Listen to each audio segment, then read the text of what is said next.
As a quick comparison, we have here the late Tiger 1 engine hatch compared to the engine hatch of an initial production Tiger 1. This Tiger 1 here is the Tiger 1 that's found on my video listings. As a quick comparison is to compare the new ECA Late Tiger Dome as opposed to the early Tiger Dome, which is also listed on eastcoastarmory.com. Because of the two components, there might be some confusion as to which one would go for your vehicle.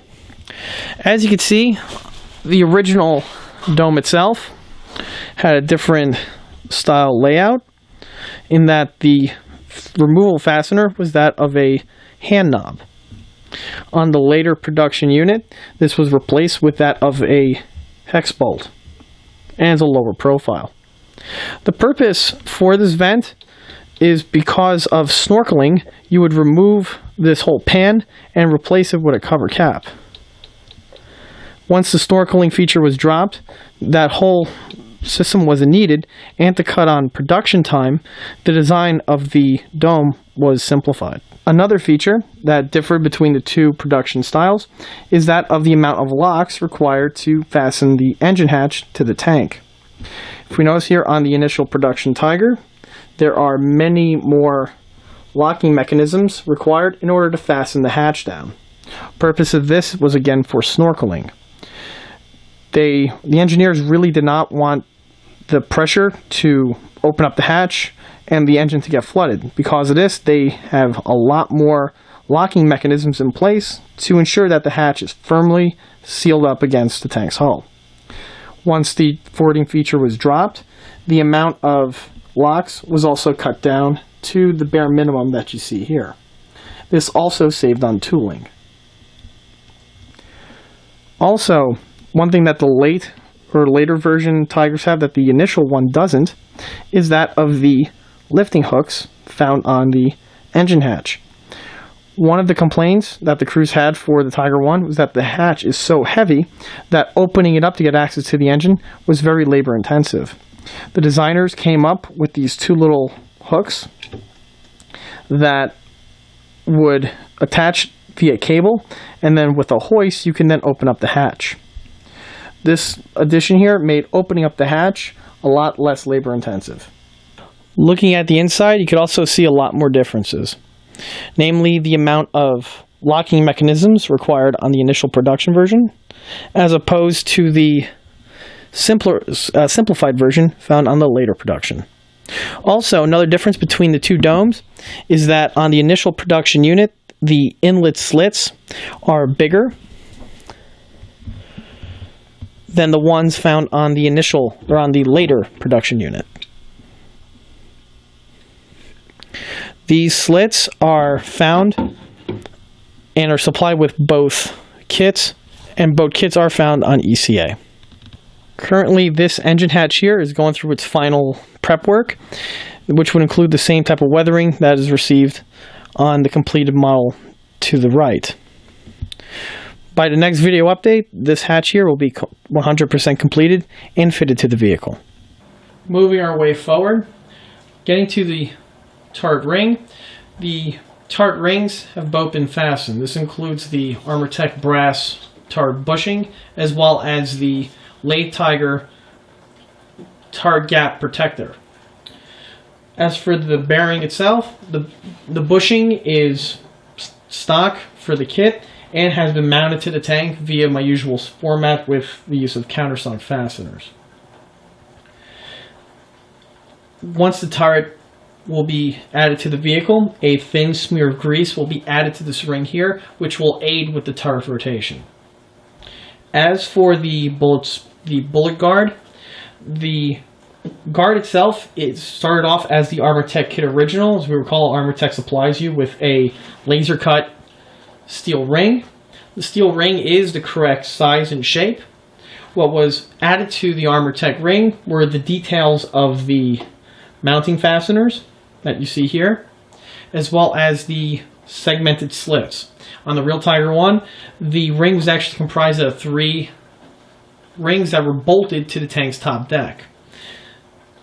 And the bolts were done in these following locations here.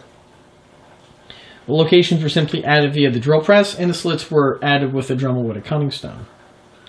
Also, though, added to the Armortek ring was that of the bevel. The Armortek ring was just a simple laser cut piece of steel and had a squared off face to it. The Tiger One actually featured two designs for this ring. The first design was a squared off type protector.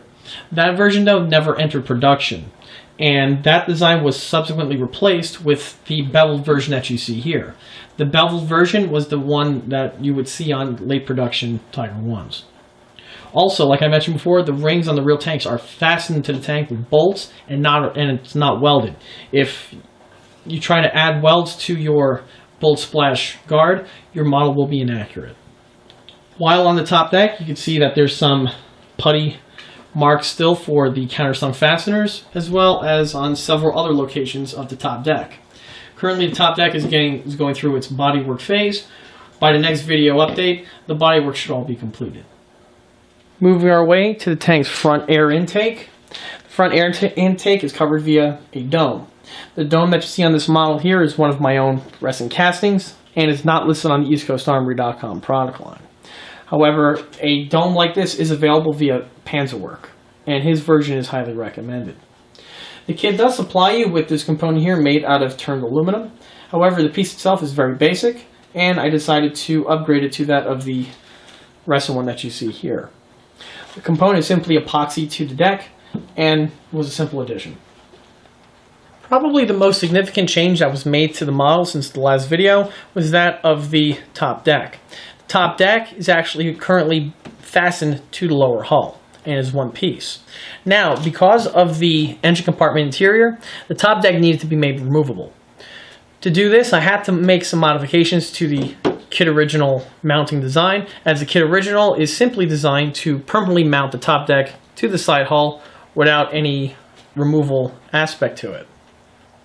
To do this, I went ahead and kept some of the kit original fasteners. This would be the two in the back. Underneath the fan grills here, there are two countersunk Allen wrenches that bolt into a threaded angle support that is mounted to the tank. This is done on both sides. Towards the center of the tank, there are also two large Allen fasteners which keep the top deck permanently on, and you won't have any chance of the top bouncing when driving the model off-road. The rest of the tank's top deck is fastened on via the use of magnets. I'll show how to remove the tank's top deck right now. Okay. To first take off the deck, you must first remove the two fasteners on either side of the grill work. This is done with a simple M3 hex bolt, and an Allen wrench simply unthreads it. Now, another change that was made was that on the Armortek kit original, the ankle pieces were made out of pressed sheet metal or pressed steel, and you needed the assistance of a nut in order to bolt the top deck to the tank. Rather than going with that system, I went ahead and fabricated new angles for the back, which are pre-tapped and threaded, because of which no nut is needed on the underneath, which means it's one less headache to worry about whenever you need to take the top deck off.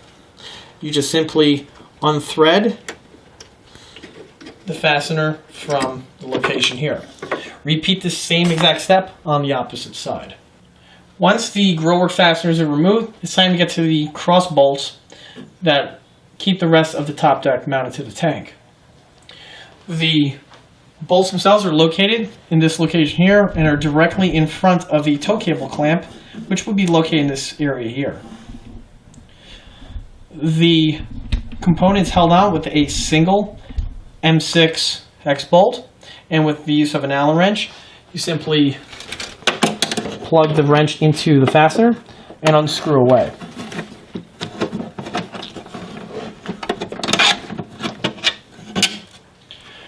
You repeat the same exact process on the opposite side. Once the fasteners are removed, the entire upper deck will remove from the upper hull as such. A good little tug will overpower the magnets, and you will then be able to remove the top deck. With the top deck removed, you can see the modified magnet system.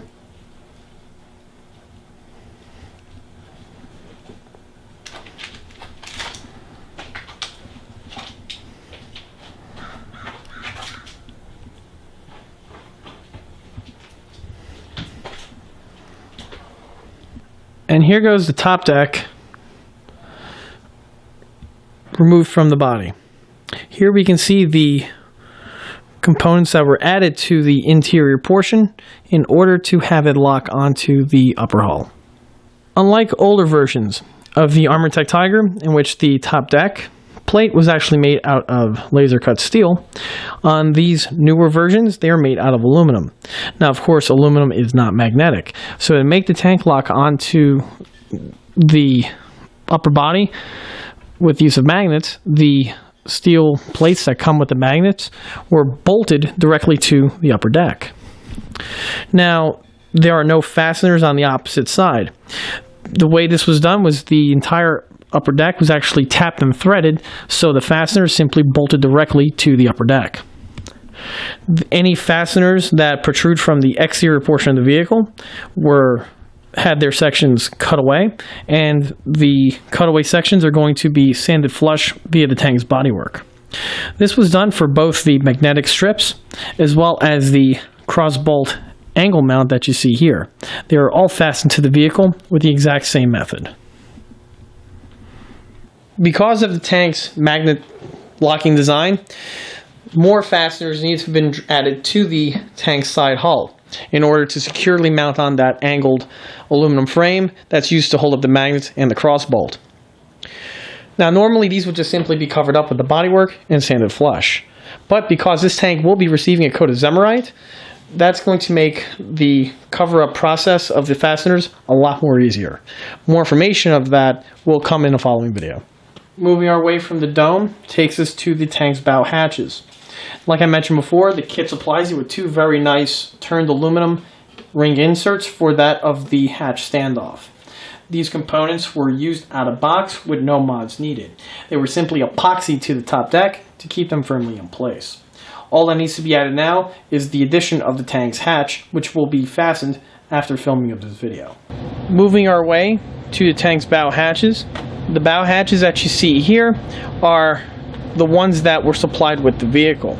Now, because the vehicle was acquired secondhand, I'm not sure if these hatches were the ones that originally supplied with the Armortek kit, or if they were aftermarket and acquired by the previous owner. However, the hatches that you see here are very nicely done. They are made out of white metal. They are extremely detailed. They feature their cast texturing on the surface. All periscope detailing is present,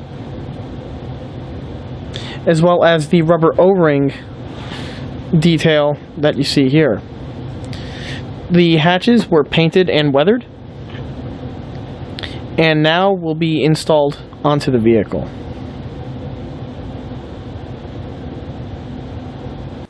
And that concludes this project update video for this 1/6 scale radio-controlled Armortek Late Production Tiger 1. If you like this video, stop by and like us on Facebook, and don't forget to check out eastcoastarmory.com for more 1/6 scale tank builds, as well as 1/6 and 1/16 scale detail components. Thank you.